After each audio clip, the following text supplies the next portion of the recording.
All right, we're here with the leading lady of the film, House Across the Street. Tell us how it feels to be here tonight at the premiere, and is this the first time you're seeing the final cut of the film? I actually saw the film last week in Boston. It's really good. They did a great job on the final edit, so I'm excited. Tell us what it was like preparing for your role. I know that they said they wanted your character to kind of just feel a little off and kind of build as the film went on. So tell us how it was to kind of play that out, you know? Yeah, it was really interesting. I had to research with the director for 3 months. Arthur Luhn was the director, and he's deaf. And we were in constant communication for 3 months where he researched me, and when we were actually filming, he warned me that he was going to psychologically attack me so that I felt very confused, and so he did.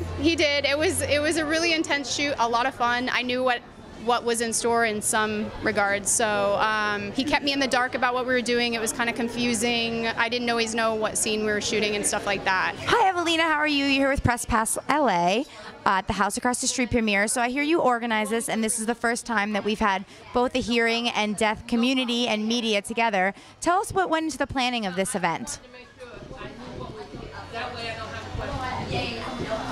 So I have an interpreter who will speak into the microphone. I'll sign.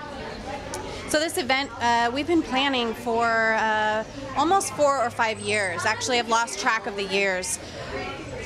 We started with planning the event knowing that there was a deaf film. There was originally deaf films that had all deaf actors, all deaf writers, and that's when I started my company, the EGE. And that was for the deaf community. That was our first events. We would work with deaf directors, deaf writers, deaf producers, and that's when we started working in Hollwyood.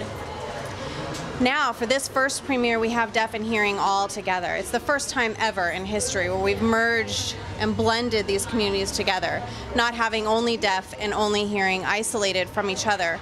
Now, we've closed the bridge. Hi Arthur, thank you for having us here at your film tonight.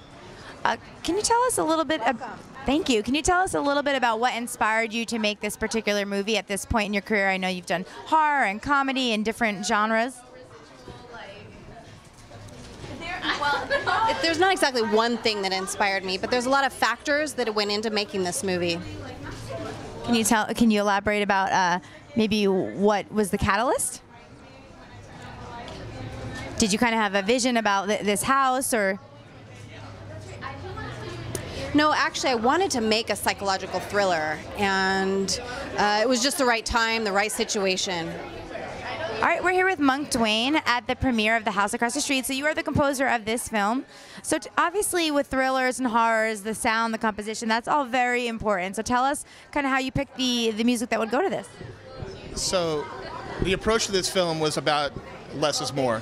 It's about staying out of the story's way and building tension, but not with a lot of the typical trappings. It was about building tension with silence, right? So it was about when to say something and when to shut up and just get out of the way. It's a lot more tense when you see a scene where you're expecting something to happen and you hear nothing. So, which is funny coming from the guy who's the composer. Hi, we're here with the executive producer, Wallace. Tell us about getting this film off the ground. What was the process like for you as a producer to get all the components together to make this film happen?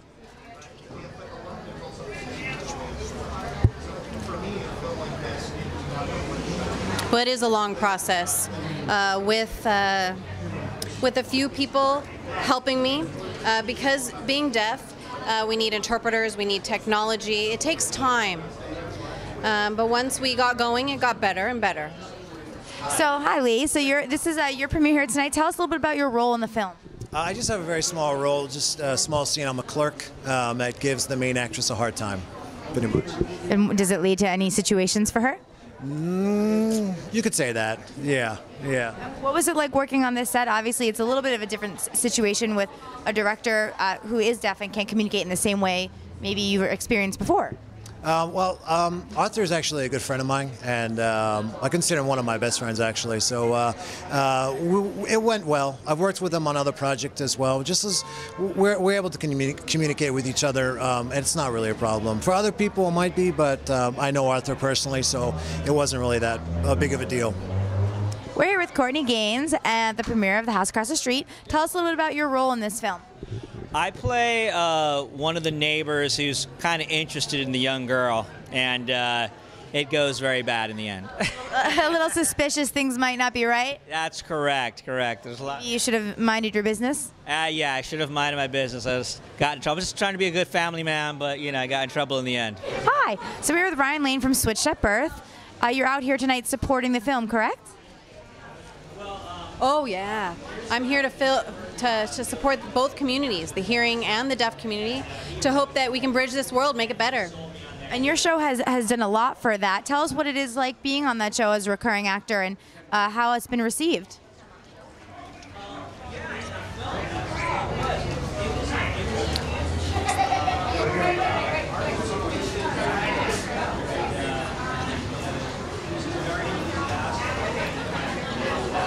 So on the set, I've actually learned, the hearing perspective, and also the deaf perspective, and how to kind of, switch the perspectives.